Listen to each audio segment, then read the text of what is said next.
contexto assim de pertencer à classe trabalhadora, sendo mulher, sendo filha de um homem que era visivelmente um homem que não era de São Paulo. Eu sou de origem europeia porque meus avós eram portugueses, pobres, mas assim, quem olha para mim sabe que eu sou de origem indígena.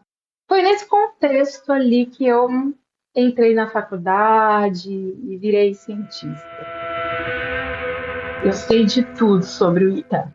Começou a aceitar a mulher em 1999, quando eu me formei. Eu estava me formando e estava sendo aberto o processo seletivo para mulheres pela primeira vez. Em 2022, 6% das pessoas que ingressaram no ITA eram mulheres. Então é uma luta muito incipiente ainda, infelizmente, né? Eu digo assim, para os cientistas e para as cientistas em formação, trabalhem com as pessoas, não se encastelem nos laboratórios ou nos seus meios intelectuais, porque a ciência ela não se justifica só por ela. Ela é um meio para um fim, e esse fim precisa ser fortalecimento da autonomia das pessoas, da democracia. Essa é a minha visão de ciência, né? A ciência não é um bem privado, ela não pode ser. Então, quando eu fiquei grávida, eu precisava saber o máximo possível dessa condição. Agora, mãe. E fui estudar sobre tudo. Fui ler tudo sobre como é a vida de uma mulher depois que ela se torna mãe, desde a dimensão profissional, sexual, pessoal, social, financeira. E fui encontrando coisas que me bagunçaram muito, que me chocaram muito. Então, eu digo assim, o ideal nessa sociedade é que a gente se importe com a vida das mães sem ser uma mãe. Naruhodô Entrevista, Lígia Moreiras.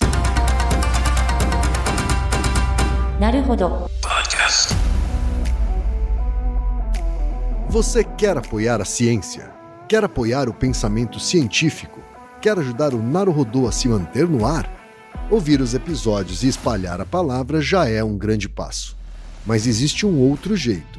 Quem possibilita isso é a Orelo. Você escolhe um valor de contribuição mensal e tem acesso a conteúdos exclusivos, conteúdos antecipados e vantagens especiais. Além disso, você pode ter acesso ao nosso grupo fechado no Telegram e conversar comigo, com Altair e com outros apoiadores. Toda vez que você ouvir ou fizer download de um episódio pelo Orelo, vai também estar pingando uns trocadinhos para o nosso projeto. Combinado?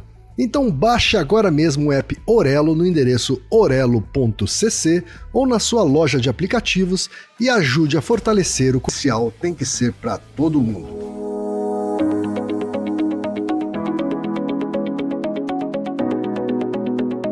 Ilustríssimo ouvinte, seguimos com a série Naruhodô Entrevista, que está trazendo conversas descontraídas com cientistas brasileiras e brasileiros que contam sobre suas trajetórias, seus pensamentos e seus campos de atuação. Neste episódio, vamos falar com a Lígia Moreiras. Lígia Moreiras, ou a cientista que virou mãe, é graduada em Ciências Biológicas pela Universidade Estadual Paulista. Mestra em Psicobiologia pelo Departamento de Psicologia e Educação da Universidade de São Paulo. Doutora em Saúde Coletiva pela Universidade Federal de Santa Catarina.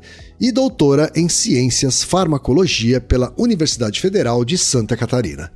Pesquisadora das áreas de saúde coletiva, maternidades e infâncias, violência e saúde, medicalização, violência obstétrica no Brasil e pesquisa qualitativa em saúde com foco nos impactos da violência sobre a saúde da mulher e da criança.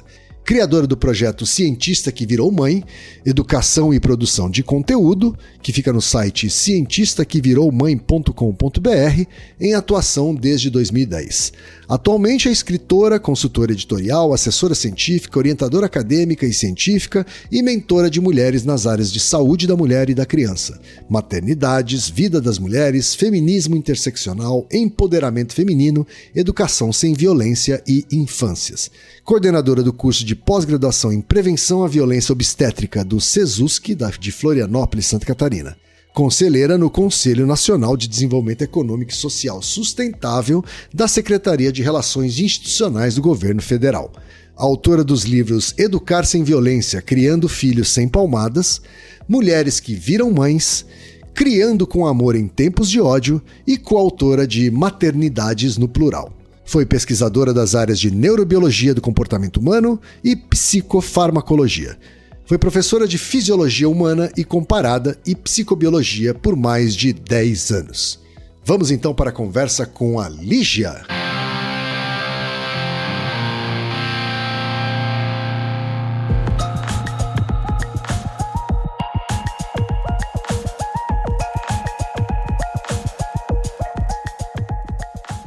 Lígia, muito obrigado por ter topado conversar com a gente aqui no Naruhodô. Dá aí o seu primeiro salve para as ouvintes e para os ouvintes do Naruhodô.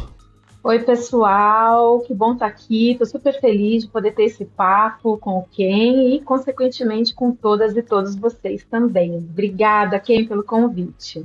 Imagina, Lígia, a gente é que agradece você ter topado, tá?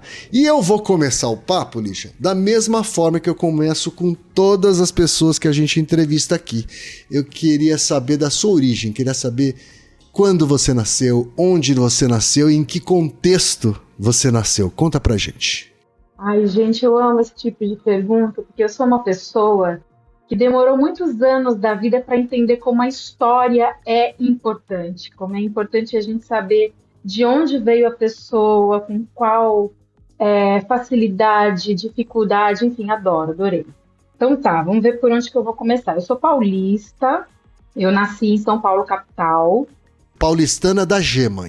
Olha, era para ser, mas não sou não. E fui criada no Grande ABC.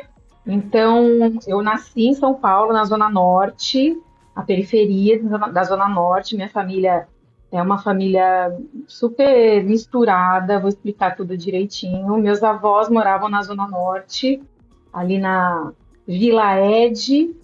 E aí, com 2 anos, nós fomos morar em São Bernardo do Campo, porque meu pai trabalhava numa das montadoras. Então, eu cresci na efervescência do movimento dos trabalhadores em São Bernardo do Campo, né? E não tem como, isso me atravessou. Por mais que eu nunca tivesse me dado conta até os 30 anos, fez parte de mim, assim, na minha constituição, né? Me fala um pouco mais sobre isso. Como é que essa realidade... Era uma época em que São Bernardo especialmente, mas o Grande ABC como um todo, né, era o centro industrial, né, do Brasil, especialmente das indústrias automobilísticas, né, e também é onde começou a ferver o movimento sindical, que inclusive originou partidos políticos, né, em especial o Partido dos Trabalhadores, assim, né? Me conta um pouco como é que essa realidade atravessou você quando você percebeu.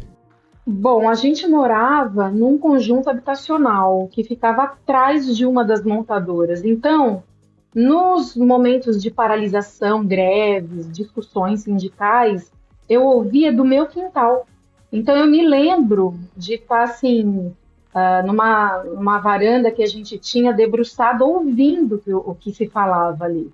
Eu não entendia muita coisa, mas aquilo foi me constituindo, né?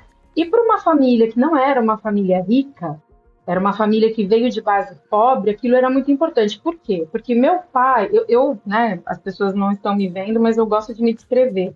Eu sou uma mulher lida como branca, mas eu não sou branca, eu sou uma mulher de origem indígena.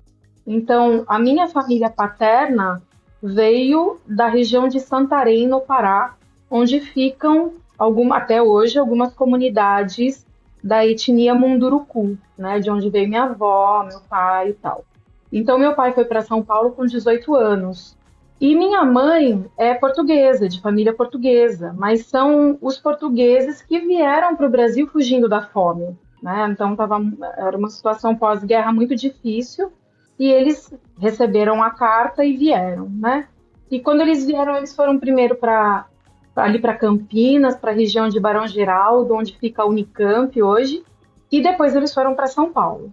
Então, dentro dessa família, né, que eu cresci. E meu pai foi fazer universidade, foi fazer faculdade, foi galgando, assim, né, uma condição de vida um pouco melhor da condição de onde ele veio. A gente teve uma casa própria financiada pelo BNH em, sei lá, 30, 40 anos. Toda aquela circunstância, né? Que hoje o pobre do jovem não tem mais condição de comprar uma casa com a idade que meu pai tinha. Você que é jovem, BNH é uma espécie de Minha Casa Minha Vida da época. Eu acho que era Banco Nacional da Habitação, não é? Exatamente, era um banco especificamente voltado para viabilizar o financiamento de moradias para a população trabalhadora, né? Exatamente. Então a gente cresceu nessa circunstância, né? Então, o meu pai começou assim na base de uma montadora e ele foi com a faculdade dele, com os cursos que ele foi fazendo, ele foi ocupando outros cargos, ao ponto que ele chegou ao cargo de gerente geral de marketing lá. E isso para nós era um choque assim, cultural, porque a gente era de família pobre. Então, a indústria automotiva lá que pagava a nossa escola. Então, eu estudei numa das melhores escolas particulares do Grande ABC da época. Mas aquilo não dialogava com a minha origem, então foi muito duro para mim. E aí, como eu digo, né? A gente é trabalhador, o trabalhador não tem herança, não tem família rica. Parou de trabalhar, acaba tudo. Então, quando meu pai foi demitido naquele passaralho que aconteceu na década de 90. Muita gente foi para a rua. E aí, meu pai foi demitido. Se eu não me engano, foi com o FGTS da demissão que ele quitou a casa. E a gente, de novo, voltou para as origens. Então, nós todas crianças fomos para a escola pública. Eu ainda demorei um pouco mais para ir para a escola pública, porque eu estava entrando no ensino médio. E para minha família estudar era assim, aquela coisa, né? Classe trabalhadora, vamos estudar para melhorar de vida. E eu estava entrando no ensino médio, então os meus pais ainda tentaram me segurar um tempo maior ali na escola particular, mas não deu. Fiz o ensino médio numa escola pública, período noturno. Então eu fui da melhor escola mais cara, convivendo com pessoas classe média alta, para classe trabalhadora sem parada, assim, sabe? Fui direto. Tá? E no noturno é aquela galera que uma boa parte já trabalha durante o dia, né? E já chega dormindo na escola, assim. E assim, tá lá porque quer estar e precisa estar, sabe? Não tá obrigada por ninguém, não. Então, eu sempre digo, olhando assim em retrospectiva, que foi a minha salvação. Se eu tivesse seguido naquele lugar, com aquelas ideias, talvez eu não tivesse a consciência crítica de gênero, classe e raça que eu tenho hoje. Então, eu lembro de pessoas daquela época, eu me lembro da convivência, de como eu fui bem acolhida, de como eu me adaptei muito rapidamente, porque as pessoas dali eram pessoas com quem eu me identificava. E aquilo mudou, assim, virou a minha cabeça, sabe? E aí, naquele momento, dialoga muito, assim, com a minha vida como cientista, porque eu me lembro de quando os meus pais me disseram que não tinha mais como continuar na escola privada, eu teria que ir para a pública, eu chorei muito. E falei assim, lá se vai a minha chance de fazer uma boa faculdade pública. Que fazer uma boa faculdade pública era o meu sonho de vida. Assim, com 10 anos eu já falava nisso. E era uma época que a escola pública, o pessoal reclama muito hoje do SUS, da escola pública e tal, mas não lembra ou não sabe o que era o INAMPS, né? O INPS, que era o sistema público de saúde da época, né? O SUS é uma bênção que a gente tem. E a escola pública enfrenta muitas dificuldades hoje, está muito sucateada, o professor muito desvalorizado, mas naquela época a gente simplesmente não tinha professor. Não tinha professor. Eu passava, assim, maior parte do período de aula sem professor. Então, aquilo foi um medo, assim, para mim, eu não vou conseguir entrar na universidade. E aí a minha mãe fez um esforço hercúleo, e eu comecei a trabalhar aos 15 anos, e aí eu comecei a juntar dinheiro também para poder pagar um cursinho, que era a única alternativa que eu via. E aí, nessa época do terceiro ano, né, do ensino médio, eu já estava estudando no período da manhã na escola pública, então eu ficava na escola pública de manhã, praticamente sem professor. Se eu tinha uns 3 professores, era muito. E eu saía de lá, passava em casa, almoçava, porque a gente não tinha dinheiro para ficar comendo na rua. Almoçava correndo, pegava o ônibus e ia para o cursinho. E a minha aula começava às 2, terminava às 6. Eu descia, comia uma coxinha num podrão que tinha lá embaixo e voltava porque a gente chamava de plantão de dúvidas. Então eu ficava no cursinho das 2 da tarde até as 11 da noite. Sua vida era estudar naquela época, então? Era estudar, e eu só pude fazer isso porque a minha mãe segurou a onda como mãe solo, autônoma, de 3 meninas. Eu sou a filha mais velha. Ela era mãe solo, então, nessa realidade? Minha mãe se tornou mãe solo quando eu tinha 12 anos. Minha mãe tinha 32, eu tinha 22. Eu tinha 12, minha mãe é 20 anos mais velha que eu. Então foi nesse contexto, assim, né? Era o meu sonho. Eu tinha um único objetivo, que era entrar na universidade. E tinha que ser uma universidade privada, pública, porque minha família não ia poder arcar com os custos de uma faculdade privada. E deu certo, né? Deu muito, mas assim, as custas eu só estudava. Eu praticamente não via a minha adolescência passar, eu só estudei. Mas, nesse contexto aí, eu me frustrei muito no terceiro ano, porque o meu sonho, era ser uma cientista espacial. Eu queria fazer os cálculos para mandar as pessoas para o espaço. Olha que loucura. Entendi. Tem um filme, né, que mostra mulheres negras, inclusive, né, ajudando nos cálculos de projeto espacial, né? Eu não lembro, não estou me recordando do nome do filme. Estrelas Além do Tempo. Estrelas Além do Tempo, é isso mesmo. Quem não viu, veja. Recomendo muitíssimo. Baita filme incrível para questão racial, questão de gênero e tudo mais. E aí eu falei, a única faculdade que eu vou poder fazer que me dá essa formação aqui no Brasil, que eu tenho condição talvez de entrar, é o ITA, o Instituto Tecnológico da Aeronáutica, que fica em São José dos Campos, interior de São Paulo. Mas eu não pude fazer o ITA, porque o ITA não aceitava mulher. É verdade. É verdade. E olha, gente, a gente tá falando assim, de 1995. A gente tá falando de anteontem, sabe assim? Não uma universidade de tecnologia que não aceitava mulheres. E até hoje tem pouquíssimas mulheres. Eu sei de tudo sobre o ITA. Começou a aceitar mulher em 1999, quando eu me formei. Eu estava me formando e estava sendo aberto o processo seletivo para mulheres pela primeira vez. Em 2022, 6% das pessoas que ingressaram no ITA eram mulheres. Então é uma luta muito incipiente ainda, infelizmente, né? Professores, então? Nossa, muito recente que tem professora muito mulher. Recente. Então foi nesse contexto, assim, de pertencer à classe trabalhadora, sendo mulher, sendo filha de um homem que era visivelmente um homem que não era de São Paulo. Eu sou de origem europeia porque meus avós eram portugueses, pobres, mas assim, quem olha para mim sabe que eu sou de origem indígena. Foi nesse contexto ali que eu entrei na faculdade e virei cientista. Agora, então vamos lá. Você não podia fazer ITA, mas você conseguiu a sua universidade pública. Você foi fazer ciências biológicas, é isso, na Unesp? Fui. E daí eu pensei numa área científica que pudesse me dar uma ampla gama de possibilidades de atuação dentro da ciência. E as ciências biológicas, primeiro, gosto muito, porque ela vai do espaço à célula, né? Então, isso sempre me atraiu muito.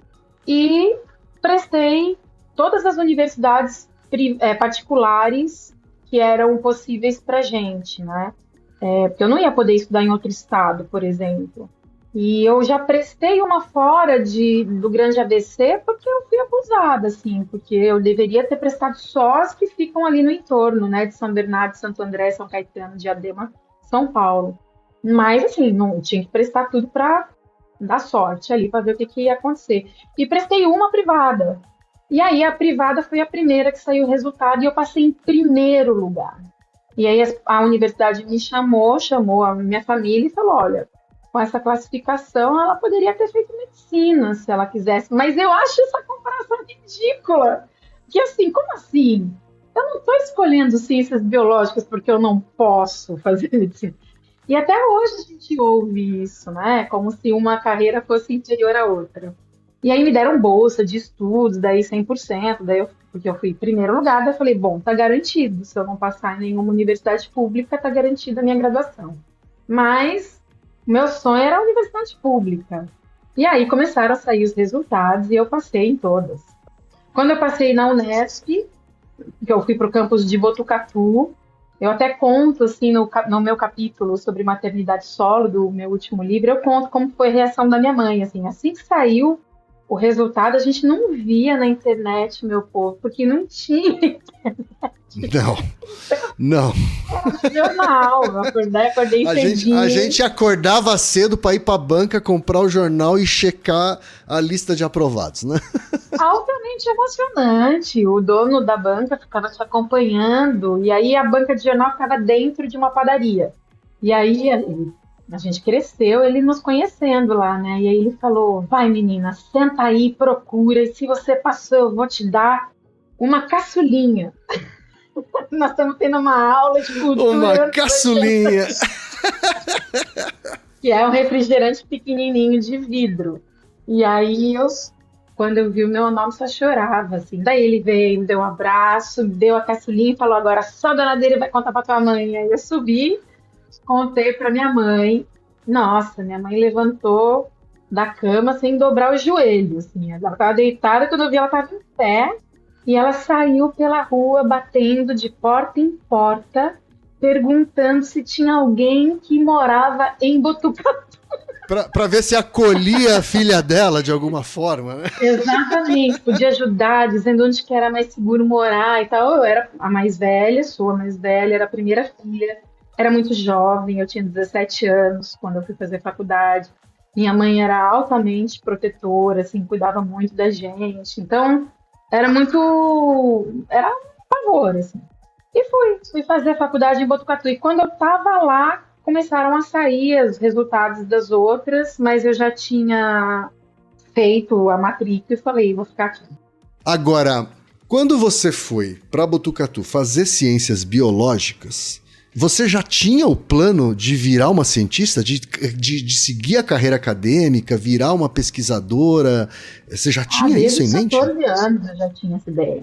Não era só entrar na universidade pública, então, a ambição? Não, era seguir carreira acadêmica.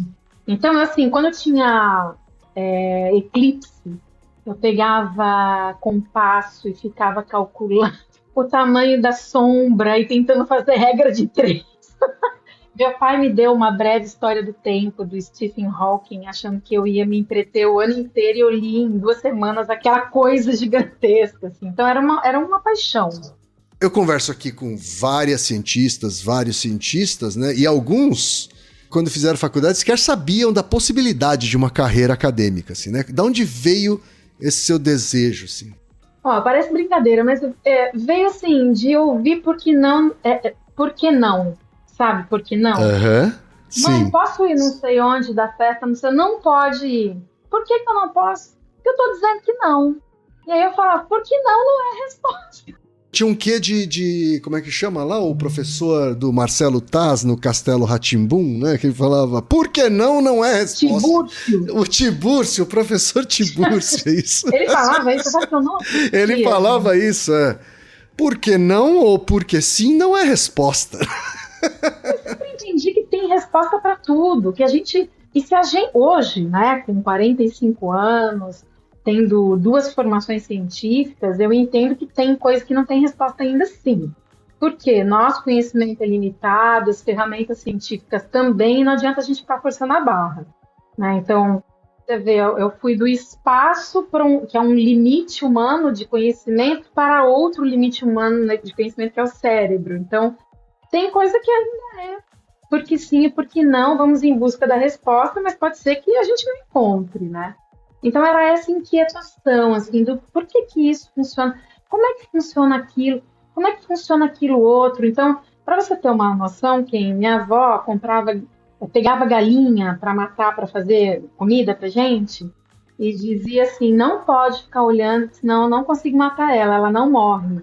E aí eu ficava escondida olhando fixamente para a galinha não morrer.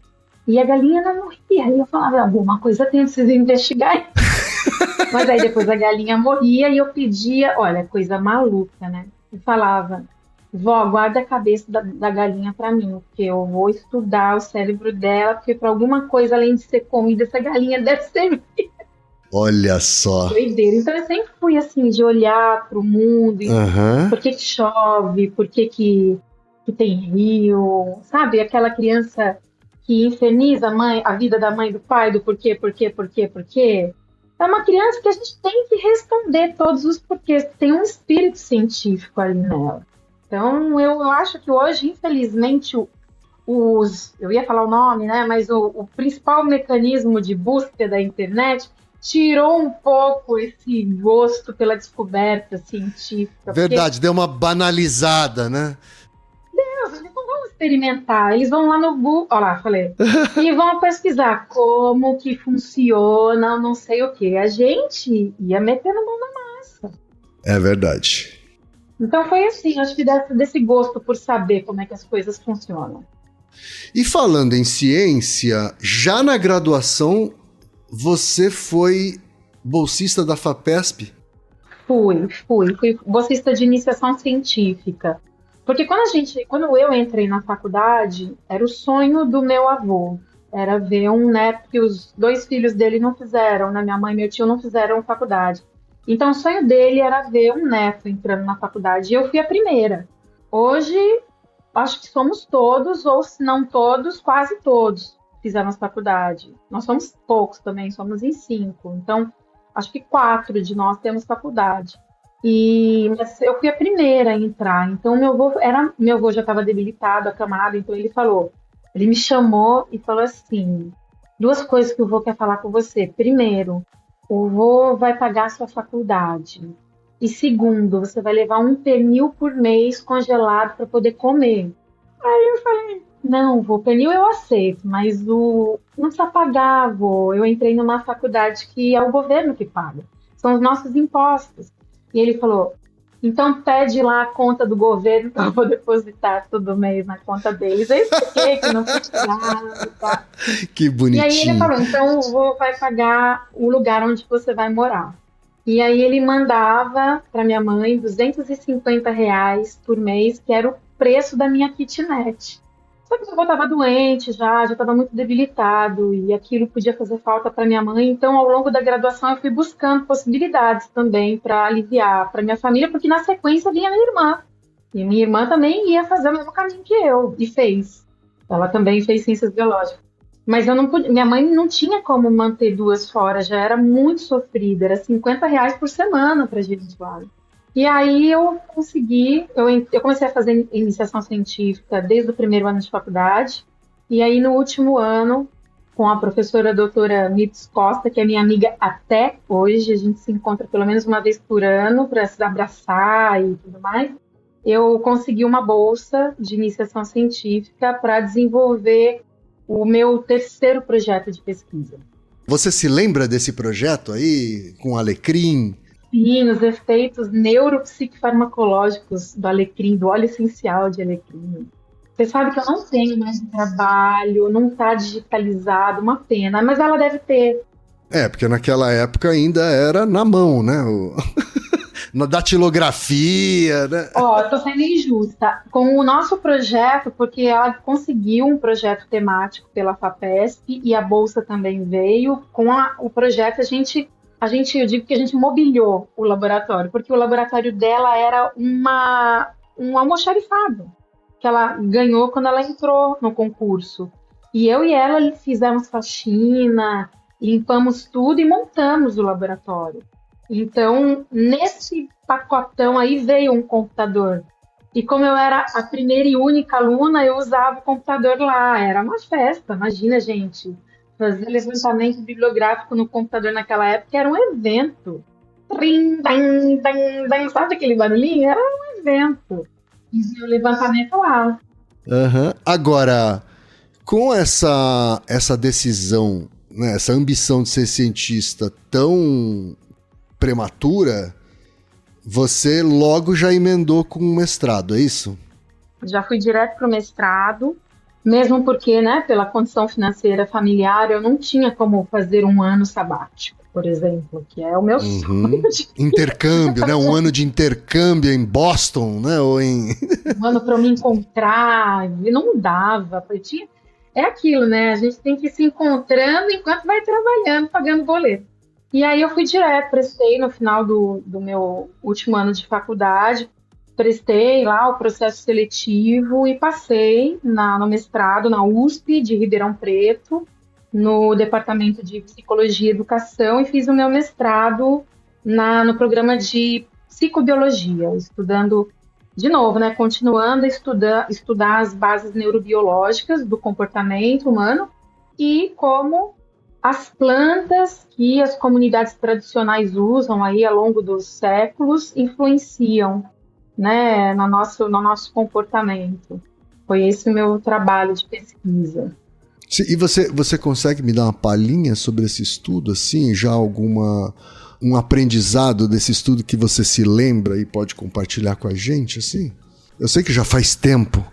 Cara, mas isso tudo tá tão fresco na minha memória, porque eu sempre fui muito apaixonada, né, pelo que eu fazia, pelo que eu faço hoje também, que mudou muito. Mas o primeiro aprendizado que eu tive é que a gente tem que ter o plano A e o plano B no mestrado e no doutorado. E tocar os dois em paralelo, porque a ciência ela é uma caixa de surpresas mesmo, e pode ser que você não tenha resultados suficientes para defender uma dissertação, uma tese e tal. E foi isso que eu fiz, né? Eu tive uma orientadora maravilhosa, que também é minha amiga até hoje, a professora Milena de Barros Viana, que hoje é professora da Unifesp, e aí eu toquei 2 projetos. Um dos projetos era estudando os efeitos da erva de São João, as suas propriedades antidepressivas e ansiolíticas, se eu não me engano, né? E o segundo projeto era estudando o papel da serotonina, que é um neurotransmissor sobre o qual as pessoas falam muito hoje, ligado à modulação emocional e tudo mais. O outro projeto, então, foi estudar o papel da serotonina na ansiedade e na síndrome do pânico, no transtorno de pânico. Então, eu fui tocando esses 2 projetos paralelamente. No final, eu defendi esse segundo, né, sobre a serotonina e a implicação dela na ansiedade, no Porque pânico, você ficou mais feliz, mais satisfeita com os resultados desse estudo, é isso? Os resultados, e porque fazia parte, essa pesquisa, esse plano B, esse projeto fez parte de uma linha de pesquisa muito forte, que é a que a gente chama de teoria do papel dual da serotonina. Então, ao mesmo tempo que mexendo na serotonina você pode melhorar quadros de ansiedade, pode ser que você estimule crise de pânico. Como é que dá isso? Então, tem essa teoria que fala que a serotonina tem um papel duplo, e ela era uma teoria recente. Hoje, honestamente, não sei como é que tá, porque eu saí dessa área, né? Mas naquela época, todo esforço no sentido de encontrar novas respostas eram bem-vindos. E aí acabei defendendo essa dissertação. Também foi bolsista nessa dissertação?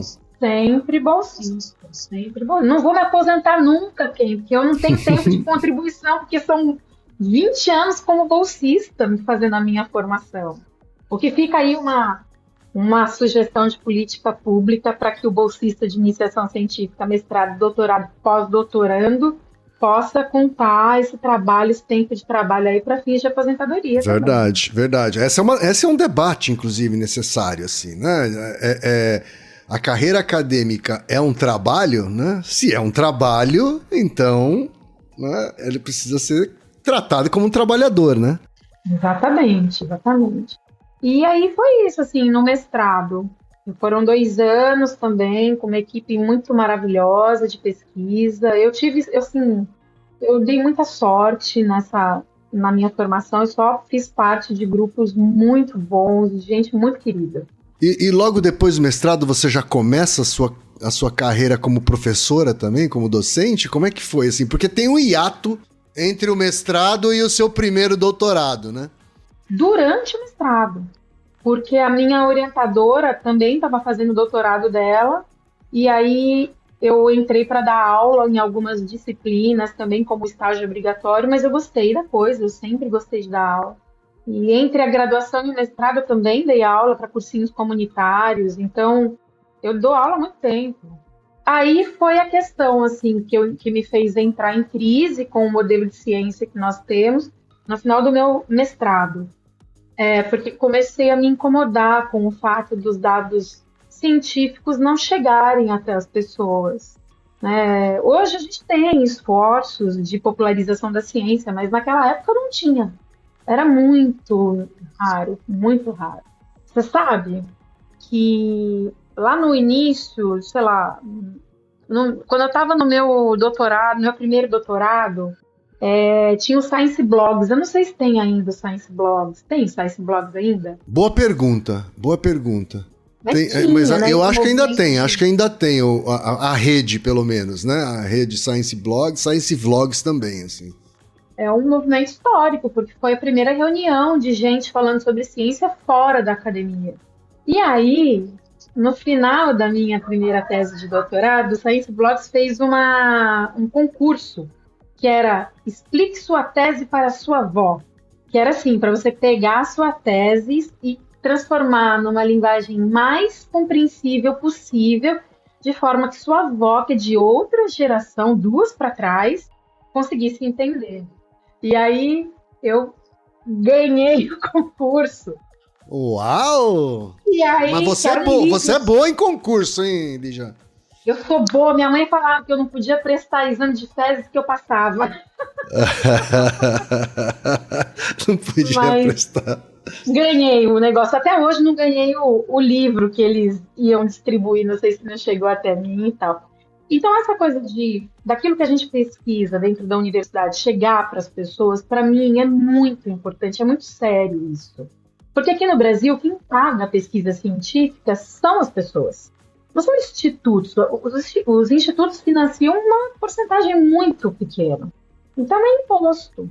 Por que a FAPESP tem tanto dinheiro? Porque a arrecadação paulista é muito grande, né? Então, isso para mim a gente tem que fazer esforços de extensão o máximo possível, né? Que é um dos pilares da universidade pública, é isso: ensino, pesquisa, extensão e agora também inovação.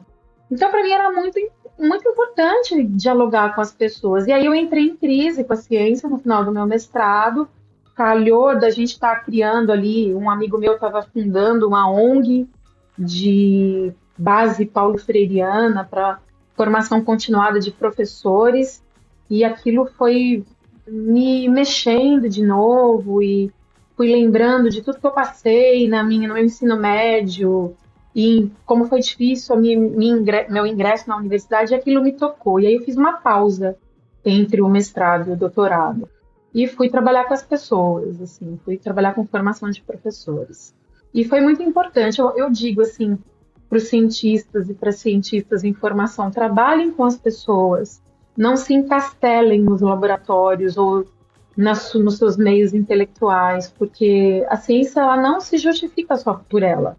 Ela é um meio para um fim, e esse fim precisa ser fortalecimento da autonomia das pessoas, da democracia. Essa é a minha visão de ciência, né? A ciência não é um bem privado, ela não pode ser. Acho que a gente já passou aí por uma pandemia que já matou gente o suficiente para entender que ciência não pode ser um bem privado. Porque se fosse, a gente não teria tido vacina para todo mundo, né? Então essa é a minha visão, assim. Vamos desencastelar um pouco, vão no entorno da universidade ver como estão vivendo as pessoas, pensem como o seu projeto de pesquisa dialoga com a dor das pessoas ao redor. Esse é o meu lugar hoje. Sim. Acho que, aliás, esse recado é importantíssimo, né? Apesar de tudo, foi o sistema público de saúde que garantiu o desenvolvimento da vacina, a distribuição da vacina. O entendimento do vírus, da Covid. Exato, e fez com que a gente conseguisse enfrentar essa pandemia, apesar de um desgoverno na época da pandemia, né? Você já pensou se junto com aquele desgoverno a gente tivesse uma saúde entregue à iniciativa privada? quantos milhões de pessoas teriam morrido a mais? Uhum. A iniciativa privada ganhou bastante dinheiro também, viu? Porque Muito! né, quem tinha dinheiro foi tomar vacina. Eu conheci gente que foi tomar vacina nos Estados Unidos. Né? Viajou para os Estados Unidos para tomar vacina na frente da população brasileira. Mas né? sabe que nesse caso assim, de grandes crises, porque a pandemia foi uma grande crise, né? Ter dinheiro pode te colocar em risco, porque você não quer esperar o tempo do desenvolvimento seguro da ciência, você já vai lá e toma uma ivermectina, entendeu? Exato, também teve isso. Teve isso também, ou faz um tratamento de ozônio em lugares inapropriados, porque você tem dinheiro, você tem acesso, você não quer saber se tem respaldo. Dinheiro é um sinônimo de poder, e a ciência não pode estar a serviço disso, porque coloca as pessoas em risco. Esse é o meu lugar, assim, hoje, né? Saúde precisa ser de todo mundo, é de todo mundo. O que te fez voltar pra academia e fazer um doutorado? Eu sou cientista, né? Eu nasci É o bichinho da cientista que acordou de bichinho, novo? Né? De tempos em tempos ele vem e fala, oi, tô aqui. Senta do meu lado e fala, ainda tô aqui. Então, eu sentia muita falta do ambiente acadêmico, eu já tinha aprendido a conciliar as duas coisas, né? As pessoas com a ciência. E aí eu vim para Florianópolis, onde eu moro há 18 anos, fazer o meu doutorado de novo, né? Prestei, passei e vim fazer. A sua mãe deve ter sentido muita saudade sua durante a sua vida acadêmica, né? Porque primeiro você foi para Botucatu, depois foi para Ribeirão Preto, depois foi para Santa Catarina. Em Ribeirão Preto e Santa Catarina eu ainda fui para Fernando de Noronha, porque meu trabalho com formação continuada foi lá. Ah, que fantástico! Ah, mas foi em Fernando de Noronha, né, Lígia? Mas Fernando de Noronha é um lugar maravilhoso que pra gente que gosta de universidade e tal, é bom para ir passar férias. É verdade. Entendeu? Depois que você mora lá, você começa a ficar agoniado, gente. Eu fico agoniado, assim. Claro, tem muita gente que está super adaptada, ama, não sai de lá por nada, e eu super entendo, porque eu acho que é um lugar. Eu sou uma pessoa, eu sou ateia, né? Dizem que eu sou ateia não praticante, mas eu sou ateia. Mas eu acho que Deus botou a mão naquela ilha, porque é uma beleza absurda. É uma beleza absurda, assim, né? Assim, você tem que gostar mais de tartaruga do que de gente pra ficar lá o tempo todo, né? Que às vezes é o caso, inclusive. Não é tão difícil assim, né? Não é muito difícil. Então, se minha mãe sentiu falta, eu espero que sim. Espero que sim. A gente não mora perto, a gente mora longe há muitos anos já. A gente tem uma relação, infelizmente, mais distante, assim. Mas eu tô aqui há 18 anos em Florianópolis, que eu vim para fazer o meu primeiro doutorado e acabei ficando. Certo. Né? Uhum. E por que aí em Santa Catarina, assim? Você mirava, assim, o departamento de farmacologia especificamente da universidade? Como é que era isso? Eu queria um departamento de farmacologia, que fosse nota 7, que é a maior nota de avaliação da CAPES. Eu queria um lugar bom. Não que os outros lugares não sejam bons, porque a gente sabe que existe bastante problema na avaliação que é feita hoje, ainda mais que ela é muito produtivista. Tem muitos programas de pós-graduação com notas inferiores que são maravilhosos. E eu poderia falar que foi estritamente uma decisão intelectual, científica, mas não foi. Eu estava me relacionando com uma pessoa que tinha o sonho de morar aqui. E eu falei, então vamos juntar a fome com a vontade de comer. Eu quero fazer meu doutorado lá. Se eu passar, eu vou. Se eu não passar, você vai. Você não era mãe ainda. Livre, leve, soltíssima. Eu digo que eu tenho as duas experiências de doutorado, sem filho e com filho. O segundo você já tinha filho. No segundo doutorado você já tinha filho. Quando eu entrei, minha filha tinha 1 aninho e quando eu defendi, ela tinha 5. Vamos voltar pro primeiro doutorado ainda. Eu quero que você agora fale um pouco mais, porque doutorado aí você já teve 4 anos para desenvolver o seu trabalho. Eu quero que você fale sobre o seu trabalho nesse primeiro doutorado. Foi um resgate do meu amor por juntar conhecimento popular, comunitário, tradicional com neurociência. Então, eu fui estudar plantas que as comunidades tradicionais utilizam como ansiolíticas ou antidepressivas. Fui estudar para ver se aquelas plantas que são usadas realmente têm princípios ativos que agem dentro do cérebro e fui ver como que esses princípios agem. E aí aconteceu uma coisa muito maravilhosa, porque eu escolhi estudar o maracujá, que tem um volume muito grande de conhecimento popular em toda a América Latina. A gente tem muitas espécies de maracujá na América Latina. E eu queria entender. Isso não é só do Brasil, é na América Latina inteira existe esse conhecimento popular, assim, sobre o uso do maracujá. Inteiro. No mundo inteiro o maracujá é conhecido. O nome da espécie é passiflora e vem de passion flower, a flor da paixão. E tem uma história ligada à paixão de Cristo. Olha que coisa. Então, no mundo inteiro ela é utilizada para essa finalidade, calmante, tranquilizante, quando a pessoa está nervosa, toma aqui um chazinho da folha, um suquinho da polpa e tal.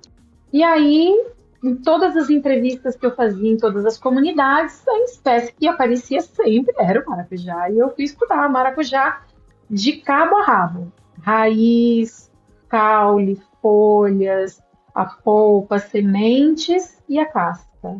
E aí, o princípio ativo é pra valer? Cara, eu não sei se o princípio ativo é pra valer, porque eu descobri uma coisa que não tinha sido descrita ainda. E aí, a indústria farmacêutica veio pra cima de mim com tudo.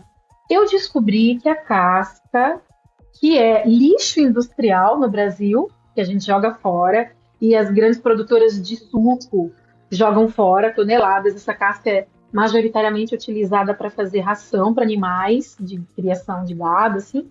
Eu descobri que na casca tinha um composto com uma atividade que nunca tinha sido descrita, que era a atividade antidepressiva. Então não era a indicação que a população dava, que era para acalmar. Isso nunca apareceu num levantamento etnobotânico, assim, entrevistando pessoas em comunidades. Quando você está triste, você usa maracujá. Não, você usa maracujá quando você está nervoso, quando você não consegue dormir. E aí eu descobri isso. E aí eu trabalhei em parceria muito próxima com amigos queridos meus até hoje, da química farmacêutica, e aí do laboratório de farmacognosia. E aí a Silvana, minha querida amiga, que hoje é professora da Universidade Federal do Rio Grande do Norte, ainda nessa área, isolou, conseguiu investigar o que tinha nesse extrato da casca, isolou o composto, identificou o composto e aí a gente conseguiu associar aquele composto a uma possível atividade antidepressiva. E aí, quando eu descobri isso, a indústria farmacêutica pediu, inclusive, que eu defendesse a minha tese de portas fechadas, porque era uma descoberta de interesse comercial. De portas fechadas? Eu não topei, obviamente, uma pessoa que acha que a ciência é paga pelas pessoas, e aí eu não topei, defendi portas abertas para muita gente. Então, mas foi uma pesquisa muito legal, foi feita de uma maneira muito bacana, assim, a minha orientadora foi incentivando que a gente valorizasse isso. Olha só, tem uma coisa aqui que a gente não viu. Foi uma pesquisa multidisciplinar, porque envolveu o pessoal da botânica, envolveu o pessoal da etnobotânica, da química, da neurociência, da farmacologia. Então, foi uma pesquisa que eu tenho muito orgulho de ter feito parte, assim, sabe? Ajudou você a resgatar a fé na ciência e na vida acadêmica? Tanto ajudou que quando as pessoas terminam um doutorado, geralmente elas terminam traumatizadas, nunca mais elas querem ouvir falar de pós-graduação. E eu fui fazer outro. Verdade, é verdade, é verdade. Eu sou muito feliz com as minhas formações, assim, meus trabalhos sempre me trouxeram muita felicidade. E eu devo isso não só à minha paixão pela ciência, mas aos grupos dos quais eu fiz parte. Eu tive orientadoras e orientadores maravilhosos. Gosto deles, assim, tenho muito orgulho e colegas de laboratório que tornavam o trabalho não uma coisa sofrida, mas uma coisa gostosa de se fazer, sabe? Acho que a ciência precisa recuperar isso, esse elemento agregador e não competitivo. A gente está, todo mundo, com uma finalidade meio comum. É descobrir coisas, é chegar numa coisa segura para as pessoas, resolver problemas, trazer soluções. Então, minha visão é essa da ciência. Não, eu concordo totalmente com você. Mas também sei que o neoliberalismo colocou seus tentáculos, né? Também nas universidades, no universo acadêmico, né? Não é fácil. Hoje eu estou orientando, inclusive, uma tese que fala sobre o impacto do neoliberalismo na saúde mental dos cientistas, dos trabalhadores e tudo mais. E o impacto é devastador. Porque leva a esse tipo de critério, né? Do produtivismo, né? Enfim. Agora, vem cá. Entre o primeiro doutorado e o segundo, quem é que nasce? O que aconteceu ali entre o primeiro e o segundo? Eu sou da filosofia de que tudo aquilo que foi muito sonhado e você conquista, você tem que celebrar. Então, eu fiz uma festa para comemorar a minha defesa de doutorado. E eu comemorei tanto que eu engravidei naquele dia.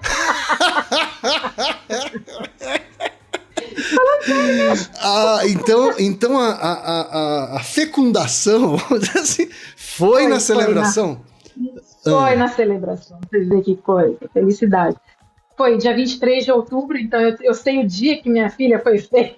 23 de outubro de 2009, e eu soube dia 23 de novembro de 2009.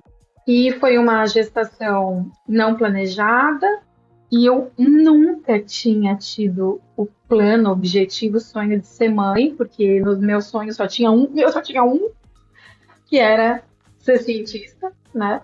E aí eu tomei aquele susto que hoje eu sei é um susto que 55% das mães brasileiras vivem, porque no Brasil 55% das mães se tornaram mães sem planejar, né? Por mais que a gente tenha métodos contraceptivos, isso precisa ficar muito explícito, nenhum é 100% seguro. Então, muitas mulheres engravidam sem planejamento. E aí foi o meu caso, e aí eu fiquei grávida numa sexta-feira, que foi a defesa. Gente, fica aí uma dica, defendam suas dissertações e suas teses na sexta, para poder, né, comemorar bastante. Não precisa ficar grávida, mas para comemorar bastante. E eu tinha começado a namorar na terça. Uau, então foi um negócio relâmpago, assim? Foi muito assustador, né? Muito assustador. E como é que foi a conversa entre vocês sobre isso, assim? Bom, o pai da minha filha já era pai, então para ele não foi tão assustador. Quando eu contei para ele, ele chorou muito, feliz, emocionado, porque, né, ele achava que era a última chance dele de ser um pai como ele queria ser, porque ele foi pai muito jovem, né? E quando a gente é mãe, pai muito jovem, tudo se mistura ali. Talvez a gente não consiga exercer a maternidade, a paternidade da forma como depois de mais velho você sabe que poderia ser feita. E era o caso dele. E ele chorou de emoção, e o choro feliz dele me apavorou ainda mais, porque eu falei, meu Deus, uma pessoa doida, como assim? Meu Deus, ele quer mesmo, né? E aí foi assustador demais pra mim, mas a gente ficou junto por 5 anos. Mas, assim, essa reação dele deve ter sido importante para você se sentir também segura para seguir em frente, né, com a gravidez. Naquela época, eu sabia muito pouca coisa das coisas. Hoje eu sei muito pouca coisa das coisas, imagina naquela época. Mas, claro, me deu uma sensação de que... Olha que coisa louca que eu vou te contar. Naquele momento, a gente fez um pacto que nós criaríamos a nossa filha juntos. E foi isso que me deu a tranquilidade relativa, de seguir em frente e ter a minha filha. E aí eu já vou dar um spoiler, para dizer que desde 2022 o nosso pacto foi rompido, porque ele faleceu. Entendi, que tristeza. Isso eu falo, brincando hoje, a gente já consegue brincar sobre isso, e minha filha... Muito recente, né? Muito recente. Muito recente. Minha filha perdeu o pai com 10 anos. Então, e era um pai aquele que chorou no início. Então, um pai que fez questão de estar com ela. E assim, eu não vou romantizar nada. Nada. Não estou aqui para isso. Nem a maternidade, nem ser uma doutoranda quando tem filho, nem uma relação de pais separados. A nossa relação não era boa. quando a gente se separou. A gente batia de frente sempre. Resquícios mal trabalhados psicologicamente de uma separação mal feita. Essa é a minha conclusão. Mas em termos de criação da nossa filha, a gente vinha par e passo. Quer dizer, a relação conjugal era uma coisa, e a parentalidade era outra. A parentalidade funcionava, assim. É isso? Funcionava, e aqui eu vou me dar o direito de ser suficientemente arrogante, porque eu acho que quando a gente faz trabalhos bem feitos é nosso direito ser, mas a parentalidade funcionou porque eu fui insuportável. Me fale mais sobre essa insuportabilidade. Pai não é alternativa. Pai é regra. Se você seguir em frente, não tem essa de, vou ficar com a minha namorada esse fim de semana, não vou poder pegar minha filha. Não existe isso. Não existe. É uma criança, é um ser que precisa de você. E por mais que você tenha 1, 2, 3 pessoas que criem essa criança com você, você ainda vai ser a mãe e ele ainda vai ser o pai, se existe uma mãe e um pai nessa relação. Então eu fui muito exigente. Nós vamos seguir junto e é assim. Não vai ser quando você quer. A criança precisa de você. Então, isso, assim, eu assumi esse lugar da chata. E tudo bem, assumiria novamente, porque foi isso que garantiu, aliado à decisão e o comprometimento dele, que garantiu que minha filha tivesse um pai excelente para ela. Não quer dizer que ele era uma pessoa boa ou não comigo, mas um pai para ela excelente, que a gente não sabia, mas ia morrer cedo, deixando ela com toda a adolescência e a idade adulta para eu cuidar, mas que trouxe tranquilidade para o coração dela, porque ela viveu toda a infância dela com um pai absolutamente presente. Isso faz muita diferença. Eu falo assim, ninguém aqui está criando filho para morrer no meio do caminho, não é esse nosso plano. Mas a gente não tem controle disso. Se acontecer e a gente foi ausente, a marca que fica para a criança, para o jovem que ficou é uma. E se acontecer e você foi presente, a marca que fica é completamente outra. A pessoa que você deixou no mundo para caminhar sozinha agora tem uma outra força. E é uma coisa que a gente não fala, porque a gente não gosta de falar sobre morte, né? Então a gente perde a oportunidade de falar coisas muito importantes que deveriam ser ditas. Não, muito legal esse seu depoimento aqui, viu, Lígia? Agora, eu não posso deixar de perguntar uma coisa. A alcunha cientista que virou mãe veio primeiro ou o segundo doutorado é que veio primeiro? Veio junto. Porque quando eu fiquei grávida, eu decidi registrar meus sustos e surpresas num blog, que nem se chamava Cientista que Virou Mãe, e nem adianta me oferecer suborno, porque eu não vou dizer como se chamava antes. Tá bom. E aí, eu estava já no pós-doutorado, e minha filha, a gestação avançando, eu registrando tudo ali, e foi a época do boom dos blogs maternos, né? Hoje não existe praticamente mais blog, mas hoje a internet gira em torno de comunicações mais rápidas, né? Mas naquela época a gente escrevia textões muito elaborados e tal. E eu ia compartilhando aquilo e outras mulheres foram me encontrando, outras mulheres que também sentiam aquela angústia ou aquelas dúvidas e não encontravam um lugar acolhedor para pensar ou falar sobre isso, porque naquela época, eu estou falando de quase 15 anos atrás, naquela época a mídia tratava a maternidade como mercadoria só. Então não se falava muito com profundidade. Maternidade solo não era um termo que existisse, violência obstétrica era um termo que não existia. Então, a gente vem construindo nesses últimos 15 anos um avanço muito importante, trabalho invisível, sobrecarga materna, exaustão materna, tudo isso é muito recente que a gente vem falando, né? E eu falava sobre essas coisas naquela época, mesmo não dando esses nomes que hoje a gente usa. Uhum. A tal economia do cuidado, né, também, que é uma... Isso aí, economia do cuidado, que hoje, se tudo der certo, a gente vai transformar numa política. Então, nada disso a gente dava nome, mas a gente discutia, isso sempre esteve aí.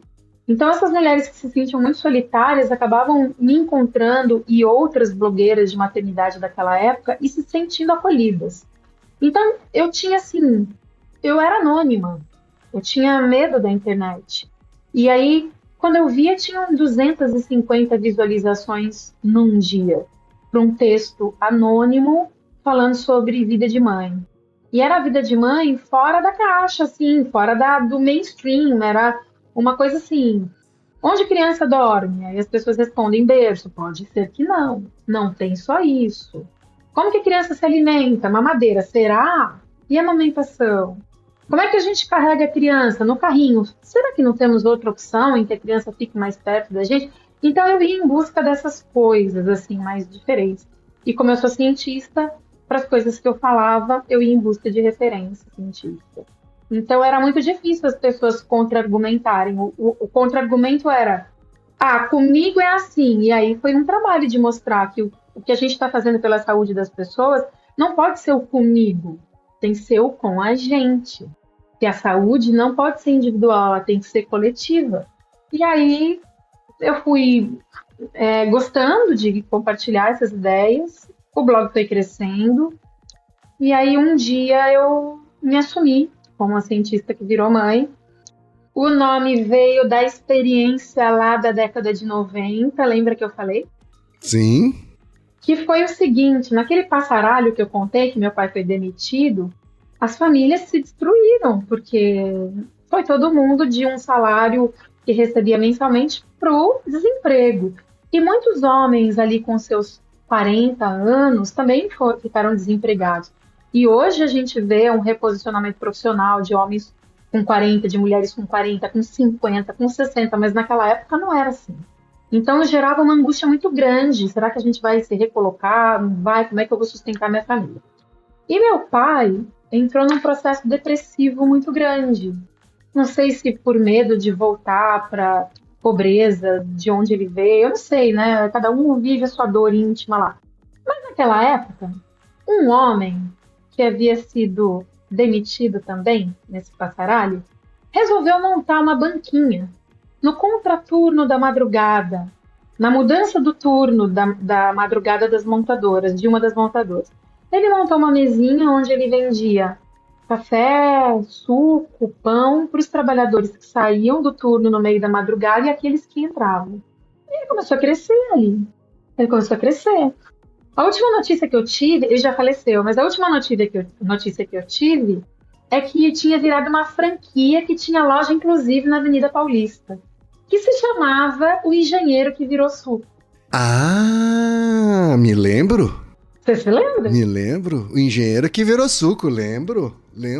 Que, inclusive, é inspirado, essa alcunha é inspirada num filme. Isso, O Homem que Virou Suco. O Homem que Virou Suco, exatamente. Então, ele se inspirou no Homem que Virou Suco e ele virou o Engenheiro que Virou Suco, que virou uma rede de alimentação. Ele morreu depois do ano 2000, se eu não me engano. E aí, quando ficou assim, né, o pai da minha filha era um chargista, muito reconhecido, ilustrador e tal, e ele ficou, vamos dar um nome aí, vamos pensar no nome. Daí eu falei, se eu pensar no nome, você desenha pra mim uma logomarca? Ele falou, desenho e tal. Aí eu parei e falei, eu já sei, é a cientista que virou mãe. E aí ele olhou pra mim e falou, você não acha meio longo? Ele era jornalista. Ele falou, você não acha meio longo? Eu falei, mas o que eu escrevo também então vai combinar. E ficou, cientista que virou mãe, que fez referência àquela época que eu vivi, que tem tudo a ver com a minha formação posterior. E o ciclo se fecha. Mas eu não quero, né? Nosso tempo tá correndo aqui, que eu sei que você vai dar aula, e eu não quero deixar de falar do seu segundo doutorado, porque, né, as coisas se misturam. Então você vira mãe, e aí você faz um doutorado em saúde pública para tratar sobre violência obstétrica. Foi, deixei a neurociência e fui para a saúde pública estudar ciências sociais em saúde. Porque sou cientista. Então, quando eu fiquei grávida, eu precisava saber o máximo possível dessa condição. Agora, mãe. E fui estudar sobre tudo. Fui ler tudo sobre como é a vida de uma mulher depois que ela se torna mãe, desde a dimensão profissional, sexual, pessoal, social, financeira. E foi encontrando coisas que me bagunçaram muito, que me chocaram muito. Então eu digo assim, o ideal nessa sociedade é que a gente se importe com a vida das mães sem ser uma mãe. Porque não é porque você se torna uma que a partir de então você vai se importar com as mães. Não, todo mundo tem que se importar com mães. Porque é por ali que começam as coisas. Então, se essa mulher que traz filhos ao mundo e que precisa criar esses filhos não tiver uma condição digna de existência, é impossível pensar que a sociedade vai se estruturar de uma forma positiva. E aí eu comecei a encontrar isso. E isso me trouxe muita reflexão sobre gênero, vida das mulheres, o impacto da violência e tal. E eu fazia parte de uma lista de transmissão, que eu sou da época que tudo aqui era mato, então era a lista de transmissão, Yahoo Grupos, Google Sim, Grupos. isso. A gente recebia mensagens por e-mail, né? Era em lote, assim, mandava para um e-mail que disparava para 500 pessoas e tal. E eu fazia parte de uma lista, sim, de um grupo de mulheres que haviam sido atendidas pelo mesmo grupo de enfermeiras, parteiras e tal, né? E lá, gente, tudo mãe de primeira viagem, tentando descobrir formas bacanas de criar essas crianças, enquanto a gente se criava como mãe, né? Um dia, uma disse lá que ela estava muito chateada com uma situação que havia acontecido com ela, que durante o parto dela, do primeiro filho, ela havia tomado tapa nas pernas. E aquilo me chocou muito. Aquilo foi, como assim? Eu tinha acabado de ser bebê. Sim, ela apanhou, bateram nas pernas dela. Não sei se foi para ela ficar quieta porque ela estava gritando de dor ou se ela estava questionando alguma coisa. Bateram nela. Ela estava lá, em trabalho de parto, totalmente vulnerável e apanhou. E aquilo mexeu num lugar que eu ainda não sabia que existia dentro de mim, assim, sabe? Do tipo, como é que é? Eu tinha acabado de trazer minha filha ao mundo. Minha filha tinha meses. Eu estava vivendo aquele pós-parto que depois eu aprendi que chama puerpério. Mas nem a palavra puerpério eu conseguia falar na época. E eu falei, como é que é isso? E aí eu falei, não, peraí. Aí naquela lista logo veio outro e-mail, outra moça dizendo que ela tinha vivido uma coisa muito semelhante, mas que ela foi chamada de gorda, de horrível, que nunca mais ela ia ficar grávida, que era para aproveitar aquela situação, coisas assim, indecentes, inaceitáveis, indignas. E aquilo mexeu demais comigo. E eu falei assim, já sei o que a gente pode fazer. A gente vai se organizar, vamos invadir a maternidade e vamos quebrar tudo. Claro que eu ia resolver um total de 0 problemas e ainda ia ser presa. Mas a indignação estava dentro de mim. E num dia desses aí, toda essa complexidade de sentimentos, uma delas mandou pela lista uma coisa escrita assim, Lígia, olha o que vai acontecer em São Paulo. Era uma audiência pública, era a primeira audiência pública no Brasil, na Câmara Municipal de São Paulo, para discutir violência no parto. Então não se chamava nem violência obstétrica, era violência no parto. E eu identifiquei na hora aquilo que vocês viveram, é violência no parto. E aí eu estava fazendo pós-doutorado, então eu me ausentava das 7 da manhã às 2 da tarde, sem almoçar, sem nada, enquanto a minha filha ficava com o pai dela. E aí eu corria para ir trabalhar, eu corria para voltar para casa, para amamentar, aquela vida de mãe com direitos precarizados e tudo mais. E aí eu peguei e escrevi assim, resposta a esse e-mail, é por isso que eu queria ser rica. Eu compraria uma passagem para ir assistir essa audiência pública só para trazer essas informações para a gente compartilhar aqui nessa lista. Fechei meu computador e fui embora amamentar minha filha. Cheguei em casa, amamentei, tirei um cochilo com ela. Ela era bebê, assim, de meses. E aí, lá para umas 3, 4 da tarde, meu celular tocou. Era uma amiga minha que participava dessa lista e disse assim, quanto tempo você não abre o seu e-mail? Umas horas. Por quê? Aí ela falou, abre o seu e-mail. Aí eu abri esse e-mail e essas mulheres da lista haviam se organizado e tinham comprado as passagens aéreas para que eu pudesse ir daqui de Florianópolis para São Paulo assistir a audiência pública. Uma deu R$10, outra deu 15, outra deu 80, cada um deu o que podia. E foi a primeira viagem de avião para minha Até arrepiei aqui, É arrepiante. O pai da minha filha fez uma charge sobre isso na época, que eu tenho guardado até hoje, um avião que levava uma faixa. Aqui vai uma mãe, alguma coisa assim. E fui a primeira viagem de avião da minha filha, e quando eu voltei de lá, eu falei para ele, e a gente, como eu te disse, a gente não tinha uma relação boa, né? Mas eu sou muito grata a ele por muitas coisas. E aí eu falei assim para ele, eu não tenho mais como voltar para o laboratório. No dia seguinte que eu voltei. Aí ele falou, o que aconteceu? Eu falei, eu não posso mais voltar. Eu posso fazer diferença em outro lugar. as pessoas me leem, pessoas que não me conhecem me leem, consideram o que eu falo. Elas se mobilizam a ponto de me mandar para São Paulo. Eu quero mudar de área. Aí ele ficou passado, assim. E a minha bolsa de pós-doutorado era imprescindível para nossa subsistência, porque naquela época era quase 5 mil reais. Era muito dinheiro. E aí eu falei, eu não consigo mais, eu tenho que mudar de área. Eu tenho que fazer alguma coisa relacionada a isso. Aí perguntei para ele, você acha que é loucura eu abandonar 18 anos de neurociência para fazer um novo doutorado numa outra área? E ele me respondeu assim, olha, eu acho que é loucura sim, mas mais loucura é um dia você achar que poderia ter feito a diferença numa outra área e não fez. No dia seguinte, uma boa resposta. Eu cheguei... Ah, puta resposta. No dia seguinte, eu cheguei no laboratório e falei, pessoal, tô indo embora, tô encerrando meu pós-doutorado e muito obrigada por tudo. Tanto que todo mundo que for verificar o meu Lattes vai ver lá que eu tenho pós-doutorado interrompido.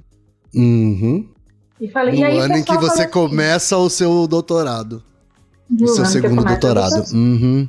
E aí, o que eu ouvia? Me apoiaram? Não, mas alguma coisa que aconteceu aqui? Falei, não, gente, eu não estou deixando o pós-doutorado, eu estou deixando a área de pesquisa. Eu vou vou prestar um outro doutorado e vou começar uma nova carreira.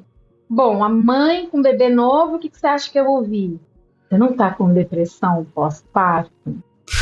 E aí, isso foi o fósforo na minha gasolina. Poxa, uma mulher que a mãe não tem autonomia para decidir conscientemente sobre alguma coisa, que ela tem que ser patologizada. E aí comecei o meu segundo doutorado, que foi estudando a violência obstétrica no Brasil, na voz das mulheres. Então, eu entrevistei as mulheres para saber o que era a violência obstétrica, quem tinha sofrido, a partir de qual profissional. E aí minha vida mudou. Uau! Esse trabalho tá público? Tá, se chama Ameaçada e Sem Voz como num Campo de Concentração. E, infelizmente, uma frase muito forte que foi dita por centenas de mulheres que não se conheciam, ou seja, não foi uma influenciação em massa, era o sentimento das mulheres de que durante o trabalho de parto delas, o nascimento dos filhos, a sensação que elas tinham que elas estavam em campos de concentração de tanta violência que viveram. E aí eu dei muito forte esse título. Muito forte. Deu origem a um documentário também, todo mundo pode assistir, que é o Violência Obstétrica, a Voz das Brasileiras. Se der aí uma buscada, já encontra. Participei do documentário Renascimento do Parto, que também está disponível em streamings. E ali a minha vida como cientista que virou mãe ganhou força. A minha filha defendeu, quando eu defendi a minha segunda tese de doutorado, foi muito interessante, porque a gente abre a banca assim, né? Primeiramente, eu gostaria de agradecer aos membros da banca, todo mundo que já defendeu fala isso. E a hora que eu falei, eu estava em 2016, quando eu falei primeiramente, minha filha gritou do palco, fora Temer.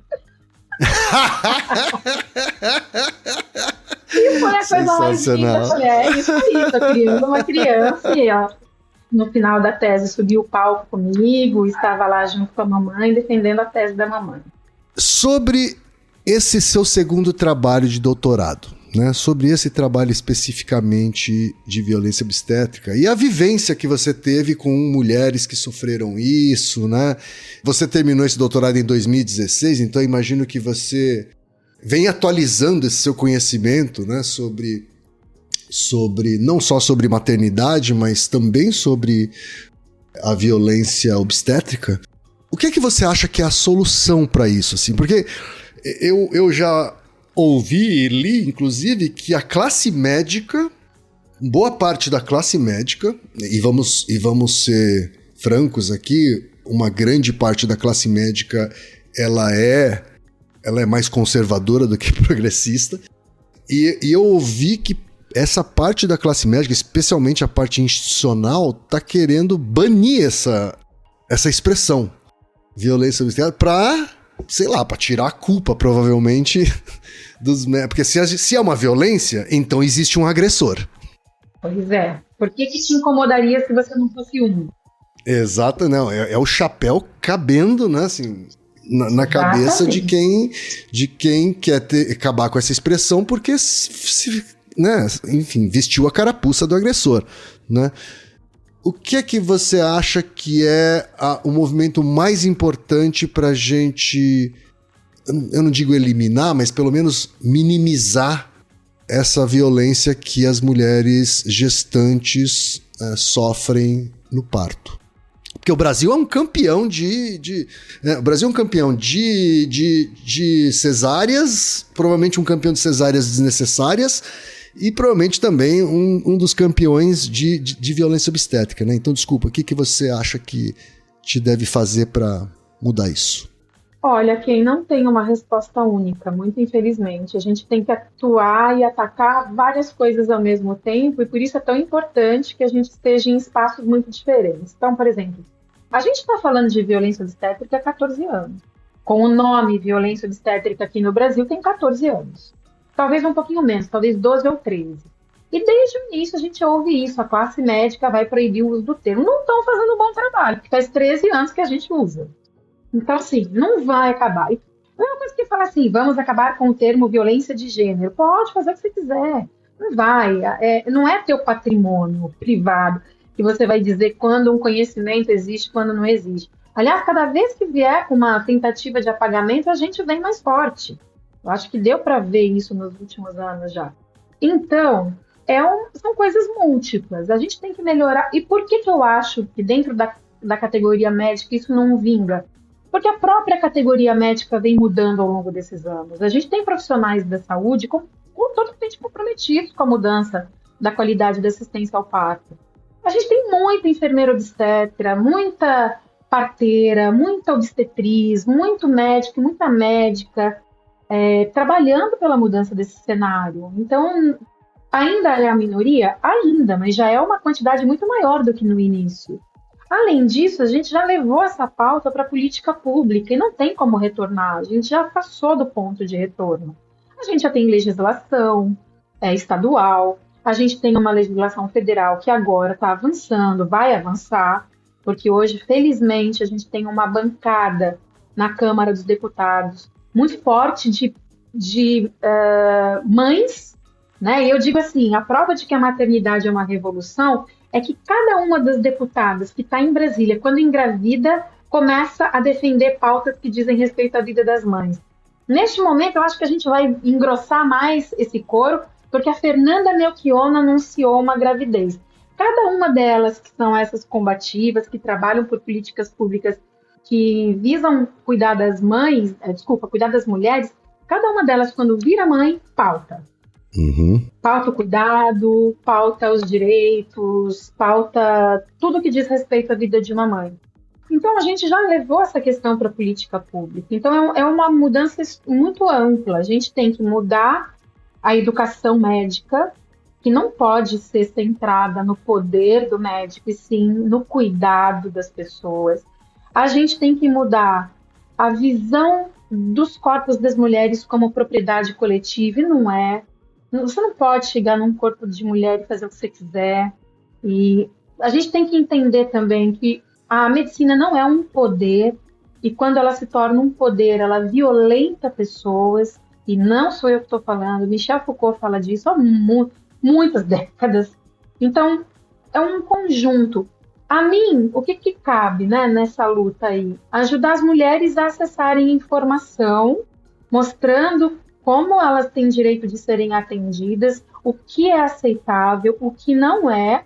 Então, é uma coisa que me cabe como uma popularizadora da ciência, porque a gente, quando fala em ciência, tende a pensar na ciência dura, né? Aquela com equipamentos e tal, mas saúde coletiva, saúde pública, ciências sociais é uma ciência indispensável para a melhoria das nossas vidas.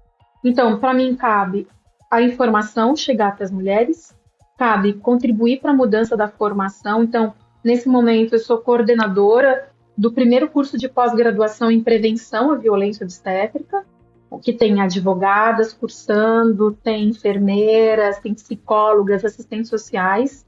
E cabe me atualizar sempre e ajudar a dar visibilidade para essa pauta. E a violência obstétrica hoje é apenas uma das pautas com as quais eu trabalho dentro desse amplo escopo da maternidade, mas é uma pauta que me é muito cara, porque assim, as mulheres vão continuar a trazer crianças ao mundo. O dia que parar, acabou o mundo. Vão continuar. E a gente precisa olhar para a forma como elas estão gestando e parindo. A gente precisa não é um assunto que diga respeito só à mulher e só à mãe. Todo mundo nasceu. Como é que a gente nasceu? A gente já teve essa curiosidade de perguntar para a mãe como é que foi a sua própria gestação, o seu próprio parto? Então, é nessa interface aí que eu trabalho hoje. Ou seja, fui fazer um segundo doutorado para aprender coisas muito amplas sobre ciências sociais, sobre saúde, sobre política, para poder trazer isso para as mulheres e dizer assim, ó, não é uma voz da minha cabeça, isso aqui é sério o que está acontecendo. Então, hoje eu consigo fazer aquilo que eu queria desde o início, que era fazer a ciência dialogar com as pessoas. Lígia, eu queria, antes de me despedir, te parabenizar demais pela sua trajetória, agradecer pela sua existência, né, e pelo trabalho que você faz, tá? A minha companheira, que está grávida, ela é sua fã e ficou empolgadíssima quando soube que eu ia entrevistá-la, tá? Então eu quero desejar muita saúde para que você continue fazendo esse belíssimo trabalho, tá? Super necessário, né? Eu me lembro até hoje de um gráfico que eu vi na minha vida corporativa, né? Falava sobre renda das mulheres, né? E aí tinha várias barrinhas assim, e a barrinha menorzinha, né? Ou seja, a menor renda era da mulher que tinha acabado de ter um filho. Quer dizer, a mulher que tinha acabado de ter um filho, ela ganhava menos que a mulher negra. É uma violência que chega, né, a esse ponto. Imagina assim, a mulher né? negra que acaba de ganhar um filho. Então. Exatamente. Então, assim, é muito, muito importante que pessoas como você estejam batalhando aí por políticas públicas e por debates, né, que tragam um cenário aí de mais esperança aí, né? Porque a cada nascimento também é uma esperança. Eu sempre digo, enquanto estiver nascendo gente, tem esperança. A hora que parar, talvez a gente possa falar, opa, agora acabou. Mas isso que você falou é tão importante que o Prêmio Nobel de Economia de 2023 foi concedido a Cláudia, acho que é Cláudia o nome dela, desculpa se eu estiver errando, mas foi concedido a uma mulher pesquisadora que estudou o impacto sobre a sustentabilidade financeira de uma mulher que se torna mãe. Então, isso é um assunto atual, é um assunto de todos, não é um assunto de mulheres. Eu acho que as instituições, as empresas, os fazedores de política, eu gosto de dizer assim, mas também os gestores precisam, de uma vez por todas, incluir isso, essa pauta dentro dos seus planejamentos, das suas visões corporativas, porque não dá mais para a gente ignorar isso. E eu concordo com você que a solução é ampla e atinge, inclusive, né, assim, faz parte dessa solução, inclusive, né, porque a violência obstétrica é um reflexo de toda uma sociedade, né? E depois a gente pode até conversar sobre isso, assim, né? Mas como homem, né, eu sinto a necessidade de uma discussão séria sobre a participação dele nessa economia do cuidado, né, sobre legislação de licença paternidade, né? É isso, do jeito que tá, é melhor não... Assim, se eu fosse mulher, eu não engravidaria mesmo. Eu tenho, assim, a minha pauta com relação a licenças não é licença paternidade. E não é licença maternidade. É a licença parentalidade, né? É a licença parental, que pode ser escolhida pela família quem é que vai, quanto tempo vai e quando vai cuidar. Se vai revezar, né? Exato, você atinge duas situações ao mesmo tempo. Primeiro, a participação do homem no cuidado e segundo, a diminuição da exclusão das mulheres no mercado de trabalho, porque as mulheres são excluídas porque podem tirar licença maternidade. Então, se você muda para licença parental, como existe em outros países, eu não tô doida, existe em outros países, a gente consegue resolver isso, pelo menos numa parte que nos cabe com legislação, né? Tá certo, Lígia. Muito, muito obrigado pela sua participação. Eu que te agradeço muito. Agradeço pelo convite, agradeço por você dar visibilidade a essa parte da ciência. Eu te desejo uma experiência de paternidade muito bacana, muito presente, participativa mesmo, porque é bom para você, é bom para o bebê, é bom para a mãe, é bom para a sociedade. E se você ficar com alguma dúvida, tem um Instagram muito legal que fala sobre vida de mães e mulheres, que se chama Cientista que Virou Mãe. Isso, que eu já sigo. Então, se você não segue, siga já o @cientista que virou mãe. E tem o site também, né? E tem o site cientistaquevirou-mãe.com.br. Muito obrigado, Lígia. Obrigada, Kate. Um abração para você. E Naruhodô, ilustríssimo ouvinte. E você já sabe, aqui no Naruhodô, quem faz a pauta é você. Você tem alguma pergunta pra gente ou quer comentar algum episódio? Escreva pra nós. podcast@naruhodô.com.br. Repetindo? podcast@naruhodô.com.br. E lembre-se, mande nome completo, idade, profissão e a cidade de onde você está falando. É isso aí. Naruhodo. Esse podcast é apresentado por b9.com.br.